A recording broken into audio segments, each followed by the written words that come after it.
நடந்து முடிஞ்ச 10வது மற்றும் 12வது தேர்வில் சாதனை படைத்த என்னுடைய தம்பி தங்கைகளுக்கும், இன்னைக்கு பெருமையோடு வந்திருக்கிற அவங்களுடைய பெற்றோர்களுக்கும், இந்த ஃபங்க்ஷன் இவ்வளோ சிறப்பாக நடக்க காரணமாக இருக்கிற என்னுடைய பொதுச் செயலாளர் மிஸ்டர் ஆனந்த் அவர்களுக்கும், மிஸ்டர் ராஜேந்திரன் அவர்களுக்கும், தமிழக வெற்றி கழகத்தினுடைய தோழர்களுக்கும்,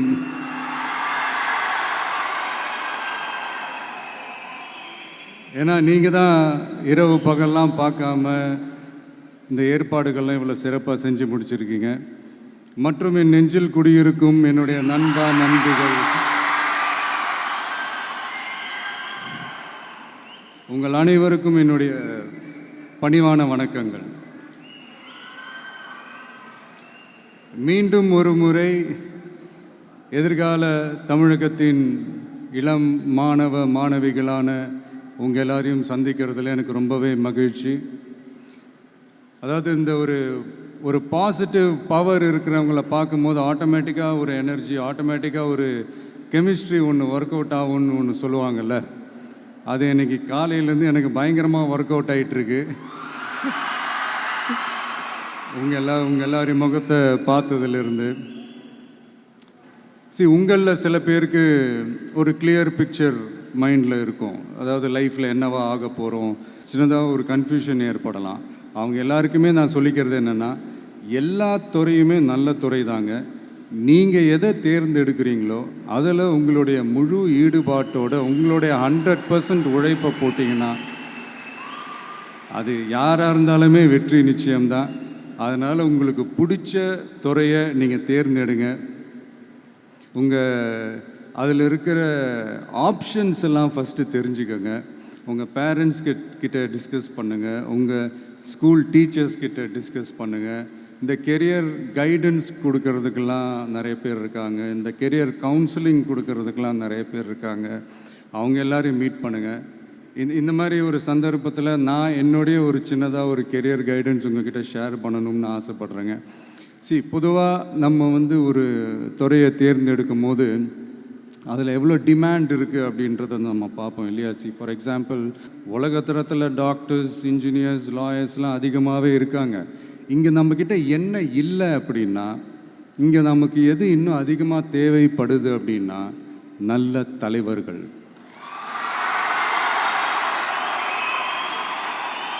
நான் தலைவர்கள்னு சொன்னது வெறும் அரசியல் ரீதியாக மட்டும் சொல்லலை. இப்போ நீங்கள் ஒரு துறைக்கு போகிறீங்க, அதில் நீங்கள் சிறந்து விளங்குனீங்கன்னா அந்த ஒரு தலைமை இடத்துக்கு உங்களால் ஈஸியாக வர முடியும்.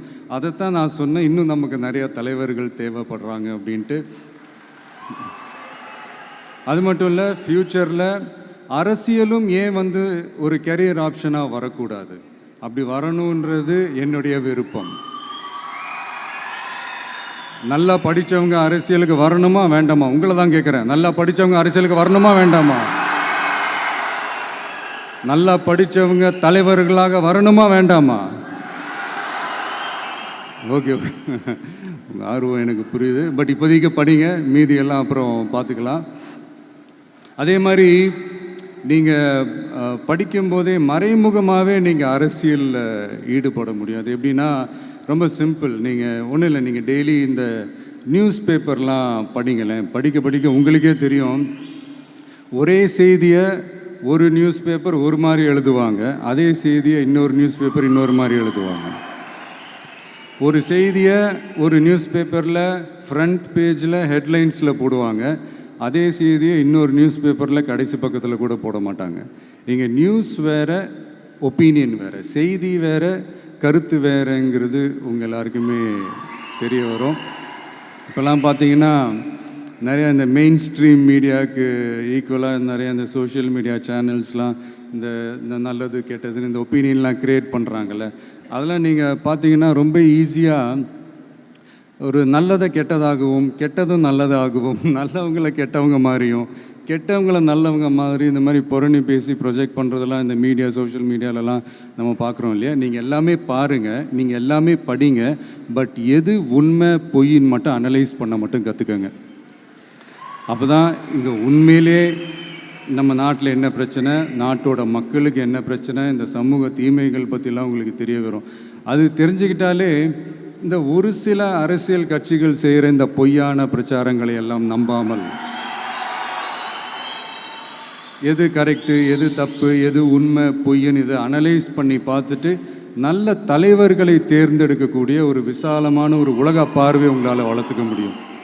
அது வந்துட்டாலே அதை விட ஒரு சிறந்த அரசியல் வேறு எதுவுமே இருக்க முடியாதுங்க.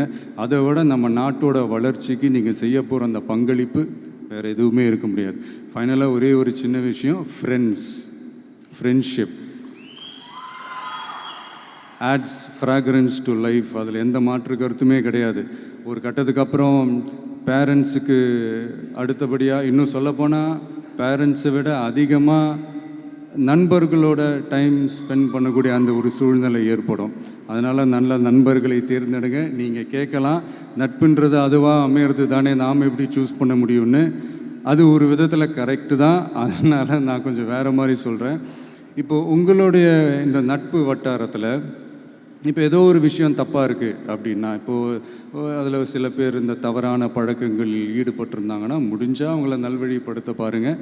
இந்த தவறான பழக்கங்களில் மட்டும் ஈடுபடாதீங்க, ஈடுபடக்கூடாது. நான் முன்னாடியே சொன்ன மாதிரி தான், உங்களோட அடையாளத்தை எக்காரணத்தை கொண்டும் இழந்துடாதீங்க. Don't lose your identity at any cost.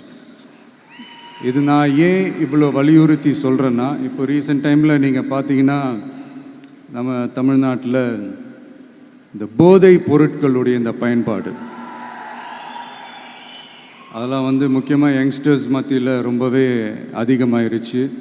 ஒரு பெற்றோர் என்ற முறையில், ஒரு அரசியல் இயக்கத்துக்கு தலைவர் என்ற முறையில் எனக்குமே ரொம்ப அச்சமாக தான் இருக்குது. சொல்லலாம், இப்போ வந்து இந்த போதை பொருட்கள்லாம் இதெல்லாம் கண்ட்ரோல் பண்ணுறது அரசோட கடமை, இதெல்லாம் வந்து யங்ஸ்டர்ஸை இதிலேருந்து காப்பாற்றுறதெல்லாம் அரசுங்களோட கடமை, இப்போ ஆளும் அரசு அதெல்லாம் தவற விட்டுட்டாங்க அப்படின்றத பற்றிலாம் நான் இங்கே பேச வரல. அதுக்கான மேடையும் இது இல்லை. நான் என்ன சொல்ல வரேன்னா, சில நேரத்தில் அரசாங்கத்தை விட நம்ம லைஃப்பை நம்ம தான் பார்த்துக்கணும், நம்மளுடைய சேஃப்டியை நம்ம தான் பார்த்துக்கணும்.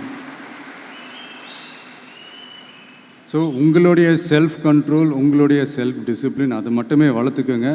சே no to temporary pleasures, say no to drugs. எனக்காக இது ஒரே ஒரு வாட்டி ரிப்பீட் பண்ணுறீங்களா? Say no to temporary pleasures, say no to drugs. இன்னும் ஒரே ஒரு வாட்டி please. Say no to temporary pleasures, say no to drugs. Thank you. இந்த உறுதிமொழியை நீங்கள் எல்லாரும் எடுக்கணுன்ட்டு ரொம்ப தாழ்மையுடன் கேட்டுக்கிறேன். மற்றபடி வேறு ஒன்றும் இல்லை. இந்த தேர்வில் தேர்ச்சி பெற முடியாதவங்க, நினச்ச மாதிரி மார்க்ஸ் எடுக்க முடியாதவங்க ஒன்றும் லைஃப்பில் எதுவும் டிசப்பாயிண்ட் ஆகாதீங்க. வெற்றி தோல்வி ரெண்டுமே ஈக்குவலாக பேலன்ஸ் பண்ணி போக கற்றுக்கிட்டாலே போதும். தோல்வி நம்மக்கிட்ட வர்றதுக்கே பயப்படும். Success is never ending, failure is never final. So இதை மட்டும் புரிஞ்சுக்கோங்க. நான் 3ஆம் தேதி மீட் பண்ண போகிற அந்த செட் ஆஃப் ஸ்டூடெண்ட்ஸ் அண்ட் பேரண்ட்ஸுக்கும் சேர்த்து தான் இன்றைக்கி வந்து நான் பேசுகிறேன். ஏன்னா மறுபடியும் இந்த மாதிரி அட்வைஸ் பண்ணி அவங்கள நான் போர் அடிக்க விரும்பலை. ஏன்னா ஜென்ரலாகவே தெரியும் அட்வைஸ் பண்ணவங்க எல்லாருக்கும் பிடிக்காதுன்னு. ஏன்னா நானும் அப்படி தான். அதனால் ஸோ அன்றைக்கி வந்து டைரெக்டாக நம்ம வந்து ஸ்டூடெண்ட்ஸை கௌரவிக்கிற அந்த நிகழ்ச்சிக்கு நம்ம போயிடலாம். So thank you. மீண்டும் சந்திக்கும் வரை நன்றி, வணக்கம்.